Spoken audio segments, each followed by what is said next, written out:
मैं फिर से बहुत बहुत स्वागत है आपके इस चैनल में the turbo code. So guys, आज का टॉपिक है इम्पोर्टेंट है सिमेंटिक एचटीएमएल। बहुत मोस्ट इंटरव्यूड क्वेश्चन है ये, बहुत पूछा जाता है सिमेंटिक एचटीएमएल क्या होता है HTML5 में। आई मीन होता क्या है ये, इसका मतलब क्या होता है, राइट। तो आज इसके बारे में जानने वाले हैं, राइट। तो सिमेंटिक एचटीएमएल जानने से पहले मैं चाहूँगा आप एक टैग के बारे में जान लो, जो है डिव टैग क्या होता है। गाइस, डिव टैग कोई भी जब हम लेआउट क्रिएट करते हैं, कोई भी हम पेज बनाते हैं, वेब पेज, तो हमें डिव की ज़रूरत पड़ती है। ये क्या करता है, एक सेपरेट एरिया को डिवाइड कर देता है, लाइक हेडर को अलग कर देता है, फुटर को अलग। एक लाइव एग्जांपल दिखाता हूँ। जैसे फॉर एग्जांपल ये मेरी वेबसाइट है, तो जैसे कि इसमें जो ये हेडर वाला पार्ट है, ये जो इतना पार्ट है, ये हो गया एक हेडर सेक्शन। उसके बाद ये एक बैनर सेक्शन हो गया, राइट। उसके बाद जैसे ये वाला एक अबाउट का सेक्शन हो गया, उसमें ये इतनी इमेज हो गई, और फिर यहाँ से इतना कंटेंट एरिया हो गया। तो ये सब अलग अलग डिवाइड हो रखे हैं, तो उसके लिए हम लोग डिव टैग का यूज़ करते हैं, जो इन सबको सेपरेटली डिवाइड कर देता है, ठीक है। तो अब आते हैं सिमेंटिक पे। तो सिमेंटिक पे जाने से पहले बताता हूँ मैं HTML4 के बारे में, जहाँ पे ये HTML5 में क्यों चेंजेस आया है। तो गाइस, क्या होता था जब हम कोई भी लेआउट क्रिएट करते थे, फॉर एग्जांपल कोई भी लेआउट बनाते थे, उसमें हमें ऑफकोर्स जैसे मैंने बताया हेडर और सेक्शन, देन बैनर्स, फुटर, इन सब की ज़रूरत पड़ती थी। तो क्या होता था HTML4 में, मैं जैसे यहाँ पर लिख देता हूँ H1 और यहाँ पर लिख देता हूँ हेडर, सो करता हूँ सेव। ओके, तो यहाँ पे हेडर आ रहा है, राइट। मैं एक इस पे बॉर्डर दे देता हूँ। इसमें मैं ना अभी देखो एक आईडी, एक क्लास देता हूँ, क्लास हेडर। मैं इस पर क्लास दी हेडर। मैंने बताया कि ये जो डिव है, इसका पर्पज़ है ये हेडर के लिए, मीन्स ये एक हेडर डिव है, राइट। फिर मैंने क्या किया, एक्चुअली इसको आईडी कर लेते हैं क्लास की जगह।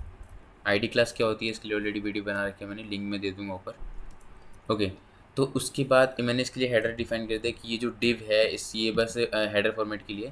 इसके बाद मैंने एक डिव और बनाया, ठीक है। इसमें मैंने डिफाइन कर दिया आईडी फुटर। ये जो डिव है ये होगा फुटर के लिए। फुटर मीन्स जो सबसे नीचे वाला पार्ट आता है फुटर, वेब पेज का सबसे जो लास्ट वाला पार्ट होता है, जिसमें आप कुछ लिंक्स और सोशल मीडियाज देखते हो, तो उसे फुटर बोलते हैं। तो उसको मैंने बोल दिया फुटर। अब ये हो गया टॉप का पार्ट वेबसाइट लेआउट का, ये हो गया सबसे नीचे वाला पार्ट। इसके बीच में भी कुछ चीज़ें आती हैं।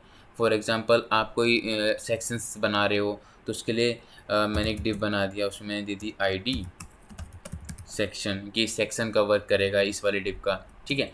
उसके बाद एक और डिव ले लिया मैंने, इसमें मैंने डिफाइन कर दिया side bar. Side bar means ये एक जैसे आपने देखा होगा ब्लॉग्स होते हैं, तो साइड में कुछ साइड, छोटा सा साइड बार होता है, उसमें कुछ लिंक्स होते हैं। तो इस डिव का काम हो गया साइड बार के लिए। तो ये HTML4 में क्या होता था, हमें हर डिव को एक स्टैंडर्ड डिफाइन करना पर आईडी देनी पड़ती थी, और एक क्लास देनी पड़ती थी, जिससे हम उसको कंट्रोल करते थे CSS में, कि ये वाला डिव है तो ये हेडर के लिए हो गया, ये सेपरेट एक वर्क के लिए हो गया। तो HTML4 में इस तरह होता था। अब हम HTML5 में क्या हुआ, उसने जो टैग है उसी के नाम से जो भी मीन्स वर्क है उसका, उसी के नाम से सेपरेट टैग बना दिया। फॉर एग्जांपल मैं आपको एक इमेज के ज़रिए दिखाता हूँ। मैं इसको 2 मिनट के लिए कर देता हूँ कमेंट। IMG इमेज के लिए सोर्स में गए, इमेजेस के अंदर layout, save browser. Okay, image बड़ी है तो विड्थ 100%, ताकि लेआउट में फिट हो जाए, ठीक है। तो ये इमेज है, आप यहाँ पे देख सकते हो जो मैं आपको बता रहा था। थोड़ा सा स्क्रीन को छोटा कर लेते हैं। तो HTML4 इसमें क्या होता था, हमें जैसे ये हेडर है, तो इसमें आईडी देनी पड़ी कि ये हेडर वर्क करेगा। HTML5 में क्या होता था, उसी के नाम से टैग बन गया। अब इसमें जैसे कि साइड बार है, तो उसके लिए हमने डिव बनाया, उसमें आईडी दी साइड बार, फिर साइड बार बनाया, फिर एक डिव बनाया, उसमें कंटेंट थी। मीन्स आपको क्लियरली पता चल रहा होगा कि जो जो सेक्शंस हम बना रहे हैं उसमें हमें देना पड़ रहा है कि क्लास आईडी कि इसका वर्क क्या है, ये किस चीज़ के लिए डेफिनेशन होगा। बट HTML5 में वैसा नहीं है। उसने क्या करा, उसी के नाम से अगेन सेपरेट नाम से एक टैग ही बना दिया। लाइक हेडर सिर्फ हेडर के लिए काम करेगा, मीन्स इसका काम होगा कि ये डिफाइन करेगा स्टैंडर्ड कि हम हेडर के लिए यूज़ करते हैं। नैव नैव मीन्स नेविगेशंस के लिए, जो भी हम लिंक्स वगैरह ऐड करते हैं, राइट। मेन टैग हो गया, आर्टिकल्स हो गए, फुटर्स हो गया, ओके। तो इनको एक बार यूज़ करके देखते हैं, तो आपको ज़्यादा समझ में आएगा। तो मैं हटा देता हूँ 2 मिनट से, कमेंट कर देता हूँ कमेंट का shortcut control plus question mark. Okay, तो आते हैं इस पे। ठीक है, तो एक छोटा सा लेआउट क्रिएट करते हैं उसके लिए। तो सिंपल एक हेडर टैग हो गया, इसके अंदर मैंने डाल दिया फॉर टेक्स्ट के लिए सिंपल एक h1 डाल दिया, यहाँ डाल दिया मैंने हेडर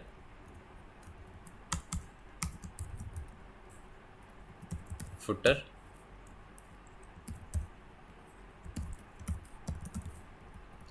ये हो गया फुटर। ठीक है, हेडर फुटर हो गया, मीन्स टॉप और सबसे बॉटम का पार्ट हो गया। उसके बाद एक नैव टैग होता है। नैव टैग का क्या मतलब होता है? नेविगेशंस, मीन्स आपने हेडर में जो जो ऊपर सबसे ऊपर हेडर आता है उसमें कुछ लिंक्स आते हैं ना, जैसे होम, अबाउट, कॉन्टैक्ट्स, तो उसको एक नैव टैग के अंदर डाल देते हैं। जो भी हमारे लिंक्स होते हैं, ना, जैसे कि होम, अबाउट, देन कॉन्टैक्ट, इस तरह से, तो ये नैव टैग के अंदर डाल देते हैं। मीन्स नैव टैग डिफाइन करेगा कि भाई मैं सिर्फ लिंक्स को होल्ड करके रखता हूँ, मेरा काम यही दिया है मुझे HTML5 ने, राइट। इसके बाद एक आता है आपका सेक्शन टैग। सेक्शन टैग नाम से डिफाइन कर रहा है कि एक सेक्शन ख़त्म हुआ, अगला सेक्शन शुरू हुआ, फिर अगला सेक्शन।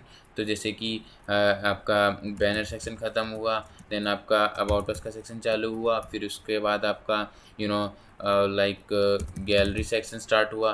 तो इस तरह से एक सेक्शन बाय सेक्शन डिफाइन करते चले गए, है ना। ये हो गया सेक्शन का वर्क। इसके बाद आता है आपका आर्टिकल टैग। आर्टिकल टैग में जैसे मान लो कोई ब्लॉग का पेज है, तो ब्लॉग पेज में हम कुछ कंटेंट वगैरह भी लिखते हैं ना, हेडिंग्स लिखते हैं, कुछ भी हेडिंग, कुछ भी हेडिंग लिख देते हैं ना, एक्चुअली कुछ भी हेडिंग, उसके बाद कुछ पैराग्राफ्स ऐड कर देते हैं उसमें बहुत सारा। तो वो एक मतलब फॉर्मेट बन जाता है ना कि इसमें हेडिंग है, पैराग्राफ है, फिर हेडिंग है, फिर पैराग्राफ है। तो उसके लिए हम आर्टिकल टैग यूज़ करते हैं, राइट। आर्टिकल टैग उसके लिए यूज़ होता है। ठीक है, अब आते हैं साइड बार पे। तो साइड बार के लिए कौन सा टैग होता है? साइड बार के लिए होता है aside tag, ASIDE, aside, right. Side bar मत लिखना, असाइड होता है। असाइड टैग का मतलब क्या होता है कि ये किसी एक सेपरेट साइड में, जैसे कि ये होता है ना साइड, जैसे ब्लॉग पेज चल रहा है, फिर उसके साइड में लिंक्स हैं, या आपने कहीं भी देखा होगा साइड बार में अलग से लिंक्स होते हैं, तो उसके लिए हम लोग असाइड टैग का यूज़ करते हैं, राइट। एक सेपरेट लेफ्ट या राइट की साइड में उसको रख सकते हैं। ठीक है, तो इसके अंदर भी इसके अंदर फिर हम नेस्टेड चीज़ भी ऐड कर सकते हैं। लाइक इसके अंदर मैं चाहता हूँ कि लिंक ऐड हो जाए, तो मैं नैव टैग लूँगा, नैव टैग के अंदर फिर अगेन लिंक ऐड कर दूँगा कि आपको जाना है ब्लॉग 1 पे, तो ब्लॉग 1, 2 एंड 3, इस तरह से आप जा सकते हो, लिंक्स अटैच कर दिए, राइट। तो इस तरह से यार HTML5 के कुछ टैग्स होते हैं जो हम लोग यूज़ करते हैं। ओके, तो क्यों क्या डिफरेंस है इनमें, क्यों हम डिव टैग से भी तो काम हो ही रहा था। डिव टैग भी यूज़ होता है, डिव टैग भी HTML5 में यूज़ होता है, ऐसा नहीं है, ये तो यूज़ कंपलसरी होता ही है। तो जैसे ये है, इसमें क्या डिफरेंस है, क्यों हमें यूज़ करना पड़ गया हेडर टैग, और क्यों इसे भी तो काम चल ही रहा था आईडी दे के भी। भैया डिफरेंस ये हुआ कि ये अब क्या कर रहा था, ये बस हाँ डिव है, लेकिन ये इसकी हमें आईडी दे के बताना पड़ रहा था कि इसका पर्पस क्या है। तो अब HTML5 में ऐसा नहीं है। HTML5 में क्या है, उसने उसी नाम से ही टैग दे दिया कि ये हेडर है, इसका पर्पस है ओनली फॉर हेडर पर्पस, के टॉप पे रहेगा और ये हेडर फॉर्मेट को कंट्रोल करेगा, राइट। सेम ऐसी आप एक जगह डिव भी लिखो, ये एक तरह से डिव टैग ही है, बस इसका नाम समझ लो आप अलग है, राइट। तो ये नैव है, नैव क्या होल्ड, सारे लिंक्स होल्ड करके रखेगा, राइट। इस तरह से section and article and so on. Okay, main tag भी होता है। मेन टैग वो हम आगे, अब ठीक है, तो आगे हम जब लेआउट्स बनाएंगे तो उसमें एक एक टैग्स को हम देखते जाएंगे, सारा एक एक क्रिएट करते जाएंगे। ओके, तो गाइस यहाँ पे HTML का सीरीज़ में एंड करता हूँ। HTML पे यार मैं 100 वीडियो बना दूँ वो भी कम है। यहाँ पे मेरा पर्पज़ ये था कि आपको बेसिक अंडरस्टैंडिंग क्लियर हो जाए एक्चुअली में HTML होता क्या है। जो बिगनर्स हैं, जो HTML का एच भी जिन्हें नहीं पता होता, या जो बेसिक अंडरस्टैंडिंग होती है जिन्हें, तो यहाँ पे HTML की सीरीज़ का एंड हो जाएगा। अब हम अगला स्टार्ट करने वाले हैं CSS की सीरीज़। ओके, तो CSS की सीरीज़ में हम स्टार्ट कहाँ से करेंगे, यहीं से कंटिन्यू करेंगे। फॉर एग्ज़ाम्पल जो हमारा एक और लेआउट है, हमारा एक और लेआउट है आपका, मैं दिखा देता हूँ यहाँ पे इमेजेस के अंदर। ओके, हमारे पास जो इमेज रखी हुई है सिमेंटिक के नाम से,